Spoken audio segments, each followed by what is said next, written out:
Hi, my name is Tess Wilcoxon. This is Group 2's special population presentation on physical disabilities. So what are physical disabilities? The CDC defines a disability in a general sense as any condition of the body or mind that makes it more difficult for the person with the condition to do certain activities and interact with the world around them. A disability can be related to a person's mobility, dexterity, and stamina. According to the National Center for Biotechnology Information, people with significant disabilities account for more than 12% of the whole US population. So how are the physically disabled viewed and treated? Some people view and treat people with disabilities in a plethora of ways. It could be good or bad. So for example, people might say that they're being babies or faking it. They serve no purpose to society. They always need help and cannot live on their own. People believe they can take advantage of them easier. So for example, petty crimes such as stealing or damaging their mobility aid. Discrimination happens to them every single day. So these are some statements that people may think about and how they view the physically disabled, whether it's good or bad. People with disabilities are more comfortable with their own kind. All persons who have a disability are chronically ill or sick. People with disabilities are brave and courageous. Non-disabled people are obligated to take care of their fellow citizens with disabilities. People with disabilities always need help. The lives of people with disabilities are totally different from those of non-disabled people. Wheelchair use is confining. Users of wheelchairs are wheelchair bound, and all persons with hearing disabilities can read lips. And lastly, people who are blind acquire a sixth sense. These came from Virginia Commonwealth University. These are just common statements that people just in the public think about the disabled. So lastly, how are they treated in healthcare? There are still many obstacles for the physically disabled in a healthcare setting. For example, Sylvia Yee, a staff attorney for the Disability Rights Education and Defense Fund, said, healthcare services remain deeply inaccessible. From clinic restrooms that do not have grab bars or reachable faucets, from providers that refuse to provide ASL interpretation to insufficient appointment times to enable a person with speech impairments or some developmental disabilities to communicate and follow directions. Therefore, there are physical setting obstacles, resource obstacles, and attitude and moral obstacles. They can easily be looked down upon and viewed as lesser than anyone else in the setting. They can be treated like they're not as smart or intelligent. They can also be viewed as wholly codependent. Even if that is the case physically, they may still have the capability to make decisions for themselves. So doctors should acknowledge them as independent people and respect what they have to say, which we will talk more about in the future slides. So as you can see, there are a lot of aspects of this subject that need to be changed and advocated for. However, let's see what we as a country have in place now to aid the physically disabled. And with that, I'm going to pass it over to my group member, Corey Davenport, to continue this presentation. Awesome. Thank you, Tess. All right, so let's talk about the laws, regulations, and good practices that surround people with physical disabilities and what's going on currently. So next slide here.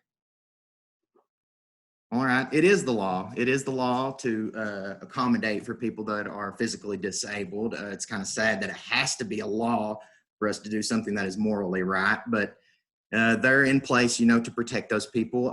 The first one that I wanted to bring forth was the American Disabilities Act, which is kind of lays the foundation for the rest of the acts for people with physical disabilities, and this accommodates any kind of disability. But the first slide, or the first act, the American Disabilities Act, kind of is more geared towards employment of people with disabilities, but it laid the framework for the rest of these acts to be passed later on. And one of the ones that I specifically wanted to mention was the Architectural Barriers Act. So like it says, it requires that buildings that are designed, constructed, or altered with federal funds basically have to have some sort of funding go towards making the architecture of that building more make it better to accommodate people with physical disabilities. So you see everything from handicap parking, wheelchair ramps, and even those little buttons on the door that you see, like going into the lunchroom, that opens a door for people. So next slide, if you don't care. Okay, so if this doesn't look familiar to you by now, congratulations, you've slept through your first year of pharmacy school. So what this is this is Veterans Affairs. The Veterans Affairs, this entire campus, is a federally funded campus. So the government gives X amount of money to them to fund everything that they need for this campus. So a part of that funding actually has to go towards making those, wheelchair ramps, such and such, to accommodate people with physical disabilities. And failure to do so in something like that can alter their funding. They can be funded less for not meeting the standards that is required by the American Disabilities Act and other acts. Next slide, please. So good practices and better business. You will encounter people that are physically disabled in a pharmacy setting. Some just good practices that should be applied. Jeff is going to actually talk about these a little bit later, him and Yue both, in a little more detail. But some things that I wanted to mention was, so it's okay to offer help to those, with a physical disability. It almost seems like a catch-22 sometimes to ask them for help and, at the same time respect their autonomy. But it's okay to offer help for people with physical disabilities.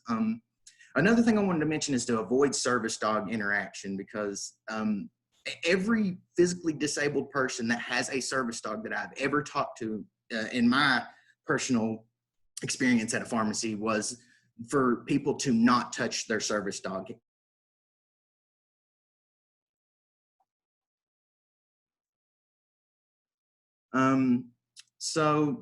Like I said, physically disabled patients are not helpless. But the best thing that I can say that really helps with dealing with physically disabled people is to develop a personal relationship with them. If you develop a personal relationship with them, it leads on over how to create a better business. You install those routines with people. And a personal example that I have of that as well is there's an older lady that comes into the pharmacy where I work at, and she is at 90% deaf. You can't talk to the lady. So we have established a routine to where I don't even have to speak to her. I can just do everything that she needs for me, just because I've tended to her so much and installed that relationship between us. Some other things, another thing that was mentioned to me before that people with physical disabilities lack was tactile pin pads was another thing. That people really like, just the confirmation of pushing the button. People who have neurological disorders, can't really feel anything in their fingers, such things as that. And another thing is to just keep the patient customer space clear. Just move anything that may be in the way of wheelchairs, walkers, things like that. So go ahead. So what we can do as a pharmacist. Next slide, please. Thank you. So in general, how we can make a safe setting for disabled people. In general is a ramp, railing, low countertop, safe restrooms, accessible payment machine. So for like a ramp, wheelchair-bound seniors with easy access to handicap ramp will likely interact more socially, access social service more.